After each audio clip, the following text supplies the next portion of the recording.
നമുക്കൊന്ന് വായിച്ചു നോക്കാം. The child who grows the biggest and the healthiest plant will become the prince or the princess. The king ordered his minister to give a proclamation about this. The king ordered his men to prepare a notice, an announcement about his decision. Can you help them to draft this notice? This is the activity. എന്താ പറയുന്നത്?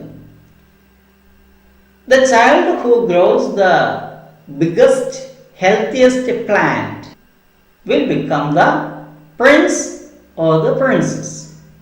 നല്ല ആരോഗ്യമുള്ള ചെടി വളർത്താൻ കഴിയുന്ന, നട്ടുപിടിപ്പിക്കാൻ കഴിയുന്ന കുട്ടിയാണ് അവിടുത്തെ ഭാവിയിലെ രാജാവായി മാറുക. Crown Prince or princess. ഈ വിവരം അറിയിക്കാൻ, to announce this, king ordered his men to make a notice, to prepare a notice. രാജാവ് തൻ്റെ ആളുകളോട് ഒരു നോട്ടീസ് തയ്യാറാക്കാനാണ് പറഞ്ഞിട്ടുള്ളത്. Can you help them to draft the notice. ഈ നോട്ടീസ് തയ്യാറാക്കാൻ നിങ്ങൾക്ക് അവരെ സഹായിക്കാൻ കഴിയുമോ? ഇതാണ് ചോദ്യം. സോ ഇവിടെ നോട്ടീസ് തയ്യാറാക്കുമ്പോൾ എന്തെല്ലാം കാര്യങ്ങളാണ് നമ്മൾ ശ്രദ്ധിക്കേണ്ടത്? What are the things we should keep in our mind when we prepare a notice? ഒന്നാമത്തെ കാര്യം അതിൻ്റെ ഹെഡിങ് തന്നെയാണ്. എന്താണോ നടക്കുന്നത്, എന്താണോ ഉദ്ദേശം, അതിനെ വ്യക്തമായി ആളുകൾക്ക് മനസ്സിലാവുന്ന തരത്തിൽ വളരെ കുറഞ്ഞ വാക്കുകൾ കൊണ്ട് എന്നാൽ ആളുകളെ ആകർഷിക്കുന്ന തരത്തിലുള്ള ഒരു തലക്കെട്ടാണ് നോട്ടീസിന് വേണ്ടത്. ഇവിടെ നമുക്ക് പല രൂപത്തിൽ പല ഹെഡിങ്ങുകൾ വെക്കാം. എന്ത് വെക്കാം? Selection of the crown Prince, selection of the crown Prince, selection test, test for the next Prince തുടങ്ങി നമുക്ക് ഏതാണോ അനുയോജ്യമായത് അത് നമുക്ക് ഇവിടെ ഉപയോഗിക്കാം. അപ്പോൾ ഏറ്റവും മുകളിൽ എന്ത് വേണം? ഏറ്റവും മുകളിൽ വലുതായിട്ട് നമ്മുടെ നോട്ടീസിന് ഒരു ഹെഡിങ് ഉണ്ടായിരിക്കണം. സെലക്ഷൻ ഓഫ്, ഞാൻ അതാണ് ഇവിടെ ഉപയോഗിക്കുന്നത്, selection of the crown Prince. അങ്ങനെ ആ നോട്ടീസിന് ഹെഡിങ് എഴുതി കഴിഞ്ഞാൽ തൊട്ടപ്പുറത്ത് വേണ്ടത് എവിടെ നിന്നാണോ ഈ നോട്ടീസ് പ്രസിദ്ധീകരിക്കുന്നത് ആ സ്ഥലമാണ്. ഇവിടെ എവിടെ നിന്നാണ് നോട്ടീസ് വരുന്നത്? ഗാന്ധാര പാലസ്, അല്ലെ? ഗാന്ധാര കൊട്ടാരത്തിൽ നിന്നാണ് നോട്ടീസ്. അതിൻ്റെ തൊട്ടു താഴെ എന്നാണോ ഈ നോട്ടീസ് ഇറക്കുന്നത് ആ ഡേറ്റും വേണം. അപ്പോൾ മുകളിൽ ഗാന്ധാര പാലസ്, അതിൻ്റെ താഴെ നമുക്കൊരു ഉദാഹരണത്തിന് 1 ജാനുവരി 2020. അപ്പോൾ ഗാന്ധാര പാലസ്, താഴെ ഡേറ്റ് 1 ജാനുവരി 2020. ഇനി ആർക്കാണ് ഈ നോട്ടീസ് നമ്മൾ തയ്യാറാക്കിയിട്ടുള്ളത്? ആരിലേക്കാണ് നമ്മൾ ഈ വിവരം അറിയിക്കേണ്ടത്? അവരെ നമ്മളൊന്ന് അഭിസംബോധന ചെയ്യണം, അല്ലേ? ഇപ്പൊ സാധാരണ സ്കൂളുകളിൽ നിങ്ങൾക്ക് നോട്ടീസ് വരുമ്പോൾ എങ്ങനെയാ വരിക? ഡിയർ സ്റ്റുഡൻസ്, അങ്ങനെയല്ലേ വരിക. കാരണം എന്താ? അത് നിങ്ങൾക്കുള്ളതാണ്, ആ ചുറ്റുഭാഗമുള്ള എല്ലാ ആളുകൾക്കും ഉള്ളതല്ല, അത് നിങ്ങൾക്കുള്ള ഡിയർ സ്റ്റുഡൻസ്. അതുപോലെ തന്നെ ഞങ്ങൾ അധ്യാപകർക്ക് നോട്ടീസ് ഹെഡ് ടീച്ചർ തരാറ്. അപ്പോഴെന്താ? ഡിയർ ടീച്ചേഴ്സ്, അങ്ങനെയാണ്. ഇവിടെ ഗാന്ധാര രാജ്യത്തുള്ള എല്ലാ ആളുകളും അറിയാൻ വേണ്ടിയാണ്. അപ്പൊ നമ്മൾ എന്ത് വേണം? Dear people of Gandhara, Gandhara രാജ്യത്തിലെ പ്രിയപ്പെട്ട ജനങ്ങളെ, എന്നിട്ട് അതിൻ്റെ ഒരു കോമയിട്ട് അതിൻ്റെ താഴെയാണ് നമ്മൾ എന്താണോ കാര്യം അത് എഴുതുക. എന്താണ് എഴുതുന്നത്? എന്താണ് തീരുമാനം? രാജാവ് തൻ്റെ പിൻഗാമിയെ തെരഞ്ഞെടുക്കാൻ തീരുമാനിച്ചു. എങ്ങനെ? ത്രൂ എ കോമ്പറ്റീഷൻ, ഒരു മത്സരത്തിലൂടെയാണ് തെരഞ്ഞെടുക്കുന്നത്, അല്ലേ? ആണ്. അപ്പൊ നമുക്ക് അത് തന്നെ ആദ്യം എഴുതാം. ആരാ രാജാവ്? കിങ് വിദ്യാധര. എന്താ തീരുമാനം? ഒരു കോമ്പറ്റീഷനിലൂടെ തന്റെ പിൻഗാമിയെ തെരഞ്ഞെടുക്കാൻ തീരുമാനിച്ചു. അപ്പൊ നമ്മൾ രാജാക്കന്മാരെ അഭിസംബോധന ചെയ്യുമ്പോൾ സാധാരണ നമ്മൾ മലയാളത്തിലൊക്കെ പറയാറില്ലേ, മഹാരാജാവ് തിരുമനസ് എന്നൊക്കെ പറയാം. അതുപോലെ നമ്മൾ ഇംഗ്ലീഷിൽ അതിന് his highness king Vidyadhara decided to find his successor through a competition, അല്ലേ? His highness king Vidyadhara decided to find his successor through a competition. ഒരു മത്സരത്തിലൂടെ തന്റെ പിൻഗാമിയെ തെരഞ്ഞെടുക്കാൻ ഹിസ് ഹൈനസ് കിങ് വിദ്യാധര തീരുമാനിച്ചു, അല്ലേ? ആദ്യം അതന്നെയാണല്ലോ പ്രധാനം. അത് നമ്മൾ ആദ്യം എഴുതി. പിന്നെയോ ഇനി നമുക്ക് എപ്പോഴാണ്, ആർക്കാണ്, അല്ലേ? ആർക്കാണിത്? ആർക്കൊക്കെ പങ്കെടുക്കാം, അത് വേണ്ടേ? ആർക്കൊക്കെ പങ്കെടുക്കാം?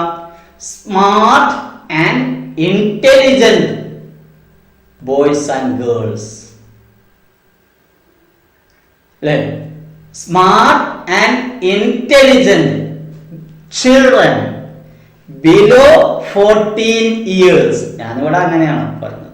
നിങ്ങൾക്കത് 13 ആക്കാം, 10 ആക്കാം, ഒക്കെ ആക്കാം, 5 ആക്കാം. Here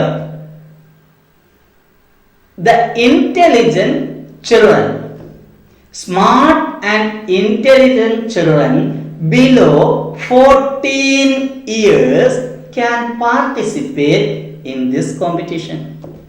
അപ്പോ ആദ്യം രണ്ട് കാര്യങ്ങൾ പറഞ്ഞു. ഒന്ന്, രാജാവ് പിൻഗാമിയെ തെരഞ്ഞെടുക്കാൻ തീരുമാനിച്ചു. രണ്ട്, അതിലെ പങ്കെടുക്കേണ്ട ആളുകളുടെ പ്രായപരിധിയും പറഞ്ഞു. ഇനിയോ എപ്പോഴാണ്, എവിടെയാണ് വേണ്ടേ? അപ്പൊ അതെന്താണ്? ഈ കുട്ടികൾ എവിടെ വരണം? രാജകൊട്ടാരത്തിൽ വരണം, വേണ്ടേ? ഈ കുട്ടികളെ എവിടെ വരണം? രാജകൊട്ടാരത്തിൽ, ഗാന്ധാര പാലസിന്റെ ഓഡിറ്റോറിയത്തിൽ വരാനാണ് നമ്മൾ പറയുന്നത്. അപ്പൊ നമുക്ക് എങ്ങനെ പറയാം? The children who are interested.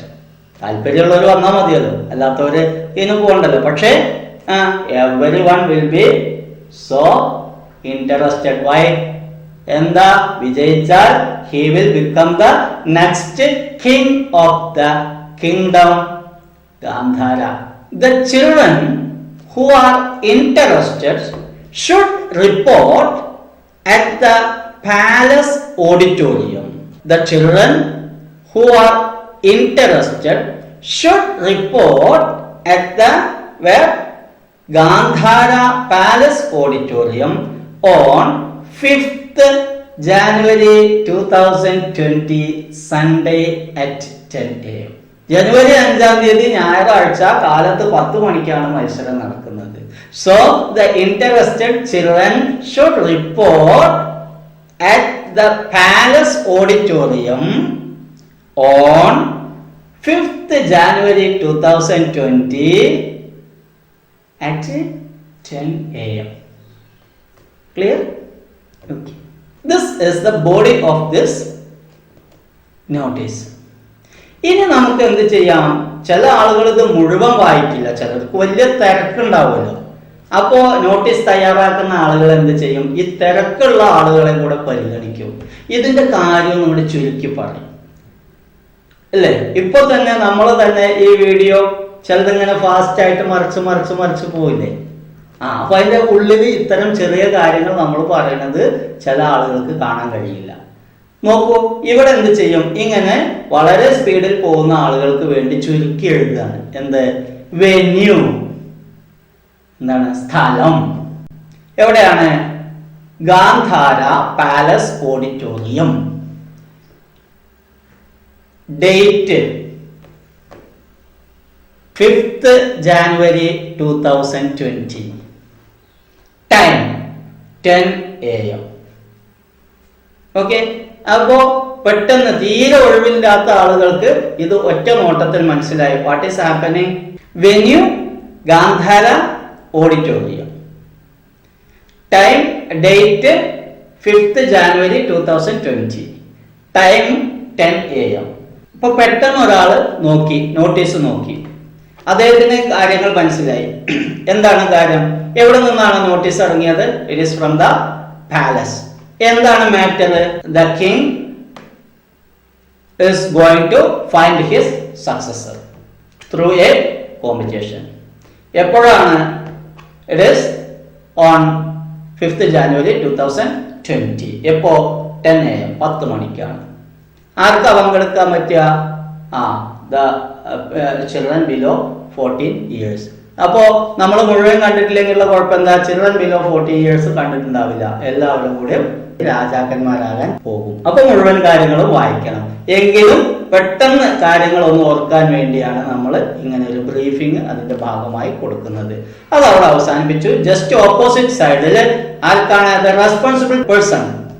അദ്ദേഹം അതിൽ സിഗ്നേച്ചർ ചെയ്യണം. സിഗ്നേച്ചർ എല്ലാ നോട്ടീസിലും ചെയ്യാൻ പറ്റുമോ? ഇല്ല. സോ നമ്മൾ എന്ത് ചെയ്യും? സിഗ്നേച്ചർ അല്ലെങ്കിൽ S.D എന്ന് എഴുതും. എന്നിട്ട് അതിന്റെ താഴെ ആരാണോ ഈ നോട്ടീസ് ഇറക്കിയത്, ഉത്തരവാദപ്പെട്ട ആൾ ആരാണോ, അദ്ദേഹത്തിന്റെ ഒന്നുകിൽ പേരെഴുതും അല്ലെങ്കിൽ സ്ഥാനപ്പേരെഴുതും. ഓക്കെ, ഇങ്ങനെയാണ് ഈ നോട്ടീസ് തയ്യാറാക്കേണ്ടത്. ഇവിടെ ഒരു നോട്ടീസ് തയ്യാറാക്കിയിട്ടുണ്ട്. ഇതിൽ തന്നെ നിങ്ങൾക്ക് വേണമെങ്കിൽ എന്ത് ചെയ്യാം? ഇത് എന്താണ് മത്സരം എന്നും കൂടെ വേണമെങ്കിൽ എഴുതാം. ഇവിടെ അങ്ങനെയാണ് നമ്മളോട് ടെക്സ്റ്റ് പുസ്തകത്തിൽ പറഞ്ഞിട്ടുള്ളത്. ഞാനത് മനഃപൂർവ്വം തന്നെ ഇവിടെ അത് ഉൾപ്പെടുത്തിയിട്ടില്ല. നിങ്ങൾ എന്ത് ചെയ്യുക? നിങ്ങൾ എഴുതുമ്പോൾ ഗാന്ധാര രാജ്യത്തെ രാജാവ്, വിദ്യാധര രാജാവ് കുറച്ച് വിത്തുകൾ കൊടുത്തിട്ട് മുളപ്പിച്ചിട്ട് അതിൽ ഏറ്റവും നല്ല ചെടി വളർത്തുന്ന കുട്ടിയെ രാജാവായി തെരഞ്ഞെടുക്കാൻ തീരുമാനിച്ചു. ആ നോട്ടീസാണ് നിങ്ങൾ തയ്യാറാക്കേണ്ടത്. ഞാനിപ്പോ ഒരു അറിയിപ്പ് എന്നുള്ള രൂപത്തിലുള്ള നോട്ടീസാണ് തയ്യാറാക്കിയത്. നിങ്ങളൊക്കെ ഒന്നും കൂടെ അത് കൃത്യതപ്പെടുത്തിയിട്ടുള്ള നോട്ടീസാണ് നിങ്ങൾ തയ്യാറാക്കേണ്ടത്. ആ നോട്ടീസ് തയ്യാറാക്കി ഞങ്ങളുടെ കമന്റ് ബോക്സിലേക്ക് നിങ്ങൾ അയക്കുക.